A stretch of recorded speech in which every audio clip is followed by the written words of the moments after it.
tout shift, et ça c'est vraiment le point de départ, c'est le moment où Clémence décide d'assumer vis-à-vis de son ex-mari qu'en fait elle aime les femmes.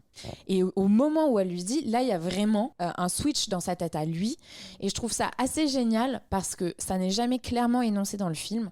Et en fait ce qui se passe, c'est qu'on a un homme qui, quand bien même il était séparé de cette femme, et on peut imaginer que c'est elle qui a acté la séparation, qui avait toujours cette femme dans son champ des possibles et des possibles de possession. Et à partir du moment où elle est lesbienne, elle sort de ce champ-là. Et ça, c'est quelque chose qu'on retrouve beaucoup dans les commentaires sur les réseaux sociaux, les commentaires lesbophobes et tout ça, où on sent qu'en fait, le problème de ces mecs-là, c'est vraiment que ces femmes-là, en fait, existent sans eux. Et quand bien même, elles pourraient... En fait, si elles leur mettent un râteau, mais qu'elles sont quand même hétérosexuelles, il y a un monde dans lequel il est possible qu'ils puissent les posséder.